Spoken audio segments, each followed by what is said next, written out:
Hello and welcome to today's presentations. The topic for today's discussion is data and signal. We are going to discuss the basic principles of data communications and networking. So far in this course, you must be aware of basic features of a computer. How does a computer work? What are basic components of a computer? What is a CPU? What is a registers? What is a memory? What are the peripheral devices? Earlier computer was basically a standalone systems. Most of the computers you have seen, the earlier versions of computer were designed as a standalone machine. What do I mean by a standalone machine? It means that it didn't have any communications facility. So if you want to copy something from one machine to another machine, you have to copy in a floppy disk. You have to copy all your files in a floppy disk or any other media, and then go to another machine again, copy it back. This kind of model was existing. Now most of the computers are not designed as a standalone systems. They have a communications facilities inside a system. So our discussions will be that what is this, how this computer communicate with one among themselves. So the broad topic for discussion is data communication and networking. So I will be taking 3 video lectures on this topic. Primarily, I will be talking about what is data communication, what is data, how data can be represented, what are different modes of data presentations, what is a signal. Primarily inside the machine, the data is converted in form of a signal. So there could be an analog signal, it could be a digital signal. I will explain you what is the difference between analog and digital signals. I will also explain you modes of data transmissions, how data will be transmitted from one machine to another machine, whether it will go parallel or whether it will go one by one or called bit by bit, and then operation of a modem that helps you to communicate from one machine to another machine or converting from signal from one to another. So this is the 3 video lectures we'll be taking on data communication and computer networking. Today's lecture is basically on data and signal. Let me start with one basic thing, that the development of a personal computer has brought lots of changes in our day-to-day functioning. Everything is getting computerized. The education sector or the industry or the business, everything is being now, all the business activities of these are being put on the computer side now. Similar revolution is happening in data communication and computer networks. Now in the connected world, so world has become much more connected than isolated world. Today computer does not work as a standalone machine but as a part of communication system. So most of the computer today have a attached communication systems with it. Communication can be said to be one of the most important factor for the rapid modernization of the world. Of course, personal computer also brought lots of changes, but it is the communicating facility within a computer has changed a lot. Besides computers, the communications facility is not only within a computer itself, but you take various examples, aircraft, the rockets, the satellite, all basically rely on the communication system for their successful operations now. So what I have explained you so far, that the computers are designed not as a standalone system, but they have a communication facility today, and it is communication mechanism built into a computer system are rapidly changing the way we are working today. Now some of the examples are like this: online banking, online education, online meeting, online gaming. So everything is moving from offline to online educations. Basically sitting at home, you are attending the lectures of very experts, you are consulting a doctor sitting at home, you are doing most of the transactions. You want to know that how much money is left in your bank account, you can see directly sitting at home. Don't need to go and stand in a queue in any bank and update your account. So all the many transactions, you can buy share for a particular in a market, for any particular fund. So everything is happening here itself. You can attend online meetings. People are scattered all over the country, different countries also, and you can have a meeting with them. Online gaming, students are also playing games with through online. So all the activities are taking place today in computers, and this is happening only because of the communications facility, because computers are now designed to be a standalone system. So we'll try to explain what is a communication system. This is the basic purpose of our talk. So let me explain the term data and data communication. Let me define, and it will be further refined. Data communications definition will be further refined. So let me give you a definition of what is the data, because data communication has two words, data and communications. So data refers to information represented in some form which is agreed upon both the parties which create the data and interpret or use the data.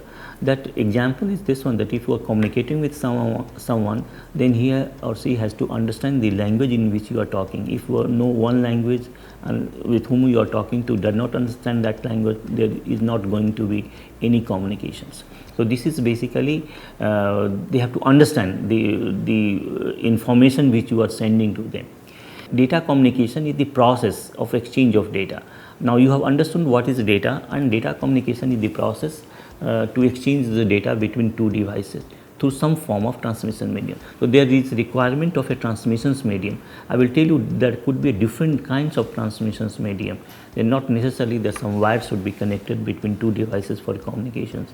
There could not be any. There could be wireless medium also. There are different ways of communication of data, and they will have a detailed discussions on the transmissions medium. Now here we are just giving you few examples. Details discussion will be at later stage. Two-state pair, coaxial cable, fiber optics, wireless media, satellite. So I can send a data through satellite, I can send data without any wire. This is called the wireless media. There is a fiber optics. Most of these colony today, they are putting the fiber optics for high bandwidth data transmissions. There is a coaxial cable, two-state pair. So these are the few important communications media. Data communication system comprise of communications devices or communicating devices made of a combination of a hardware and software. The terms of hardware and software you have already learned from the previous lectures. Like for example, peripheral device is a hardware. You have a monitor is a hardware. The memory chips is a hardware. Then you have software. Your program which controls the system is a software. Like operating system is a software. Compiler is a software. When you run a program on your system, you require a compiler of that language. So you require, suppose that you want to run your program in C language, you require C compiler. If you want to run your program in Java, then you require a Java interpreter. So these are the software, and many other kinds of software are there to run a program. So when you write a program in any language, you need to have different kinds of libraries also, which will help you to write a program. So they all are software. Now here you have understood the terms data, you have understood the terms data communications. There is some exposure to communications media required for data communication, you are already aware of. You understand the terms hardware and software. Now some fundamental characteristics of data communication is the data delivery to the correct destination. This is very important, that if I am sending email to someone else, then it has to reach to the person whom I have sent the mail. In fact, you must understand that like for example, sending email is basically data communication, is a process of data communications. You are surfing something on the net, is also a process of data communications. Data is being downloaded from one system to another system, or mail is being sent to another system, one computer to another computer. So this is all part of data communications, already involved with the data communication facilities. Now, so the first feature is that you must be reaching to the correct destination. Second is accuracy in data delivery. Whatever you have sent, it must reach as it is without tampering of any data. Then timely data delivery, not that today you have sent the urgent message and it reached after few days. So there has to be a time frame for delivery of the data from one machine to another machines. No variations in data delivery. It means suppose that you have sent 40 packets, 30 packets as it is, and there is a delay in 10 packets. So then it is called variation in data delivery. So this is, the term is called jitter. Jitter should not happen. Always you have seen when you watch a television during the rainy season, always there is a jitter, because some voice, some information are reaching, some information are not reaching on time. So they are basically broken images or broken videos, something like this. So they call this call. So there is a variations in the data delivery in that case, and this is example of a jitter. So there are four primarily characteristics of a data communication is that it should be timely delivered, data should be accurate, and data should be delivered to the correct destinations, and there should be no variation in data delivery. Let me explain once more what is the no variation data delivery. It means some packet reach on time, some packet didn't reach on time, or it is taking long durations. So this is should be avoided. Now elements, we are talking about elements of data communications. Data communication has a data, of course. We have given you a definition of a data. There is a transmitter, the sender. So if you are sending an email then to someone else, then you are the sender. Someone who is receiving the mail from someone else, then he is the receiver. So there is a transmitter, there is a receiver, and there is actual data. When you are sending an email, what is the actual data? Your email is actual data. Then communications channel, how you are sending the data, which media you are using them. You are sending wireless, or you are using the satellite, or you can use fiber optics, you can use a coaxial cable, you can use any other kind of media. So these all are important components or element of a data communication. And one of the most important component is the protocol, a set of rules that coordinate the data communication. There has to be a rules, regulations that how data will be transmitted from one to another system. So for example, you all might be using the data sending email from one person to another person. Now, but here not only you require a computer or a person who is sending the data or a media, but also there is a protocol you are not aware of. There is a protocol, there is a program, you can say, which follows certain guidelines which controls the communication or in this case sending email from one to another. Now let me just go into little bit detail of data, how data is represented. Data can be of different kinds. Data can be text. Most of the people are familiar with the text. Data could be a number. Data could be images. There could be audio. There could be a video. So these are different kinds of data you will. So when you watch television, then you have audio, sound. You are seeing some movies or basically videos. Then static picture. There are images and text and numbers. So there are different kinds of data you come across, and you can send this one. You can send a picture. People upload the picture all the time. So all this, so they are basically data. For the data communication point of view, they all are basically data.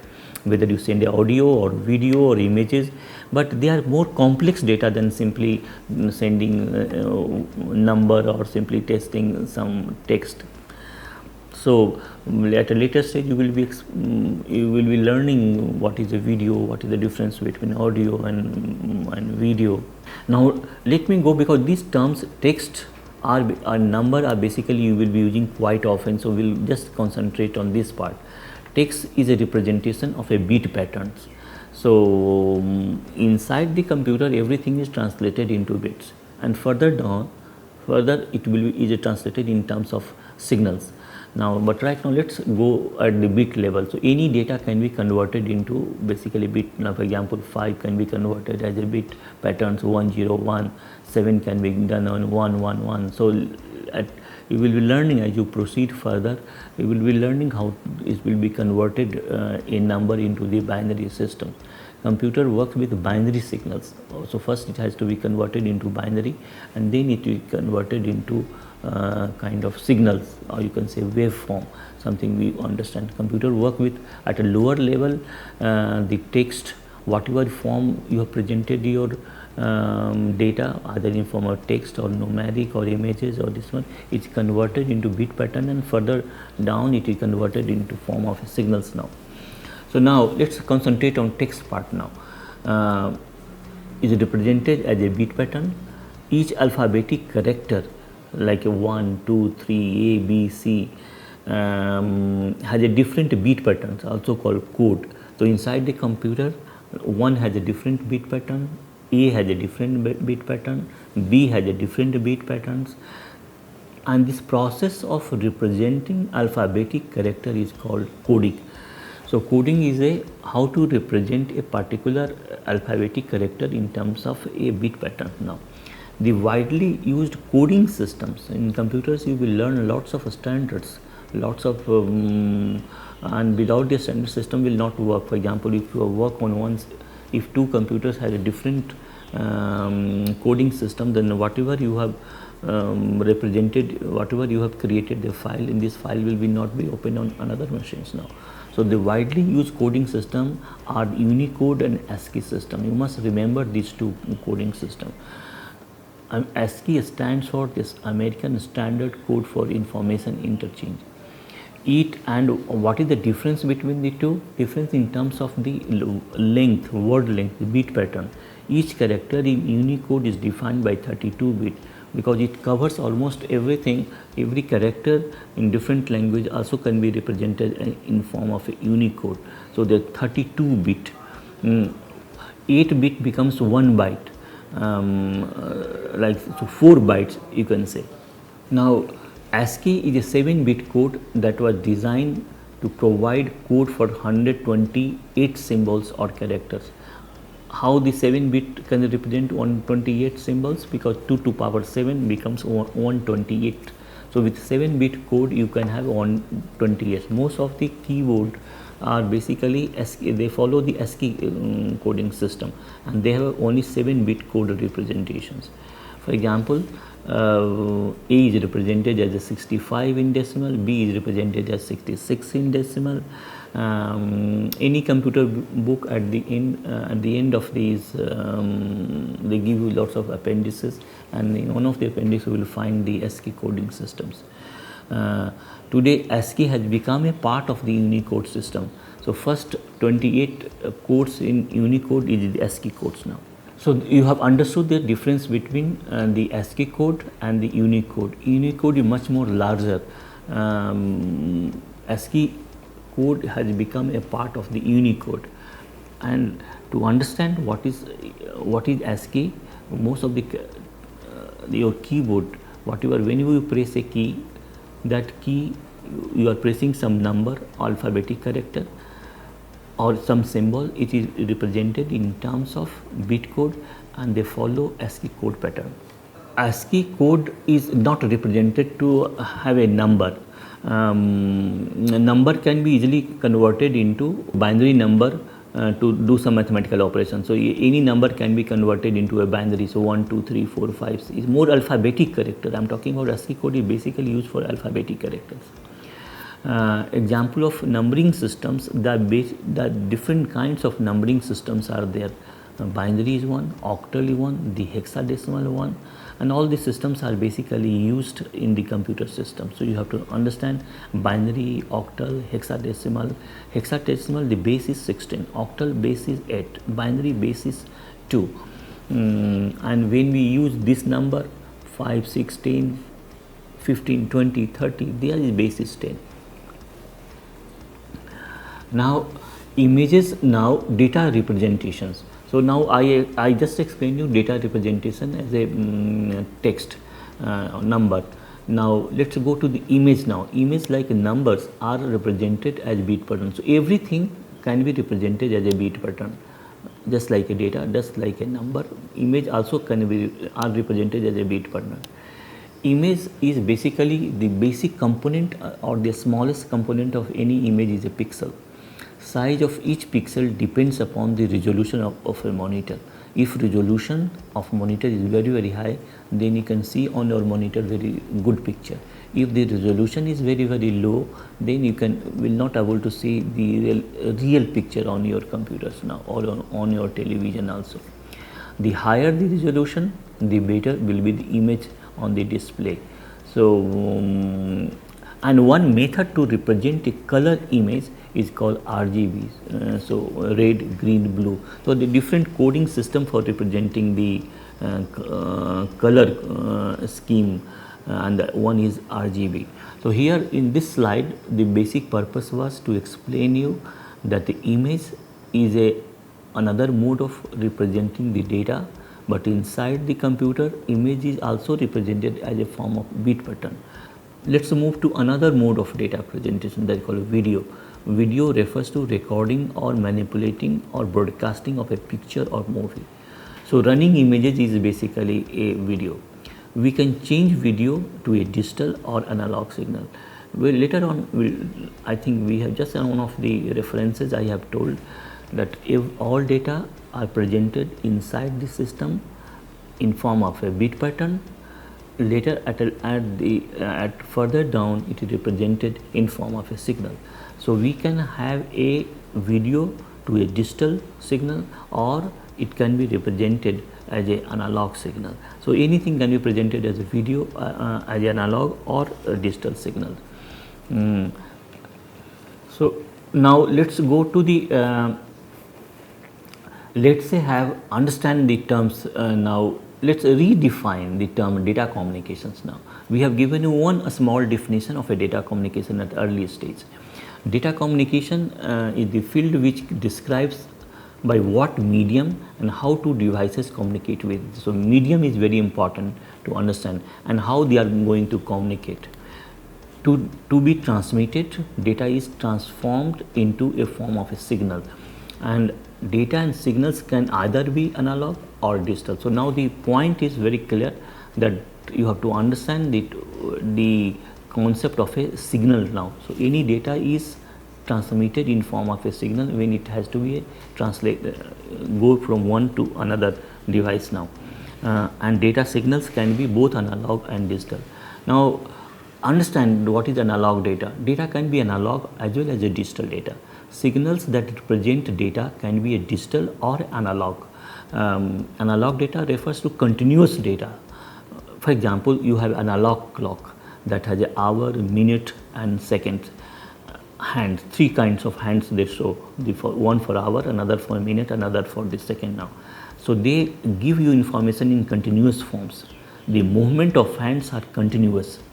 Sound made by human voice or instrument is continuous. So this is example of analog data. Let's go to the digital data. Digital data provides information that has a discrete states and take discrete values. Data stored in a computer's memory are in form of zeros and ones. So they have only zero, either 0 or 1. No other data between 0 and 1. For example, you all have a digital clock. You are using a digital clock most of the time. A digital clock that reports hours and minutes changes suddenly from 9 a.m. to 9:01.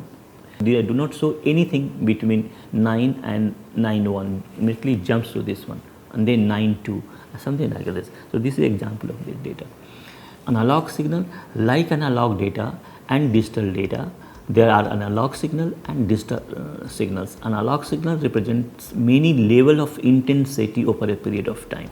As the signal moves from one point to another point, it includes several values along the path. We'll give one example. So if you plot the analog signal through x and y axis, then y axis represents the strength of the signal or intensity of a signal, and the x axis represents the timing now. So it keeps its intensity keeps on changing as it moves now. So this is example of an analog signal. You just see high, low, high, low, high, low, and something like this. And here one can have a many values, low values, medium values, high values. Again, it coming to the low values. So something like this. So this is example of the digital signals are basically in a square form. We'll show you at a later stage the digital signal, how the digital signal are represented. So digital signal have a limited number of defined values, just as 0 and 1. Instantaneous transition of a digital signal from one value to another value. That is why they do not have many values there. a square wave are used to represent the digital signal. This is the way you can differentiate between analog signal and digital signal. There is another point which you have to understand, the attenuations now. And when you send a signal from one point to another point, these kind of problems come. So what is attenuations? Attenuation means loss of transmission signal strength measured in decimal. If it is high, if attenuation is very high, then transmitted signals become more distorted and unintelligible. This is happening most of the time on television during the rainy season. You don't see the real picture. Pictures are basically shaken or hazy type of picture you see, and this happen only because of the attenuation. It had because of attenuation. To overcome this situation, the network requires transmission of multiple signals to ensure that at least one signal successfully reaches its destinations. Now, the noise is a basic problem for causing attenuations. Extra noise on the network like radio frequencies, electrical circuits and wire leakage may interfere with the digital and the signal with the signal and cause attenuations. It happens when transmitting to a signal over a lengthy distance. If you send a signal for a long distance, these problems always happens. If attenuation is less, then overall cable frequency will be high. No matter connection is wired and wireless, attenuations will always happen if data has to be transmitted for a long distance. Now, since both data and signals can be either digital or analog, 4 basic combination of data and signals can be produced. Now, here just to give you reference to it, more discussion, we will have a discussion on how it will be converted, but you must be aware of that we have 4 kinds of combination. Digital data converted into a digital signal, digital data converted into analog signal, analog data converted into analog signals, and analog data converted into a digital signal. So these 4 combinations you have. Each of these combination has a different mechanism to represent the intensity. Now conclusions. Now what we have discussed this way. So basically this is the first part of data communications. As I told you in the beginning, that we will have a 3 basic topic lectures on fundamentals of data communication. Today is the first one. What we discuss is that all data transmitted over any communications medium is either digital or analog. A digital signal have advantages over analog signals. Attenuation is the loss of signal strength and happens due to noise and transmitting a signal over lengthy distances. Primarily, we basically discussed, besides this basic point, we discussed what is the data communications, what is the data, what are different way data can be represented. But the most important point which you have understood, that the data is finally transmitted in form of a signal now. Signal could be analog signal and digital signals. The concluding point which I want to emphasize is that today just like a PC has brought revolutions in computing, data communication has further brought the bigger change in these computing systems. Thank you.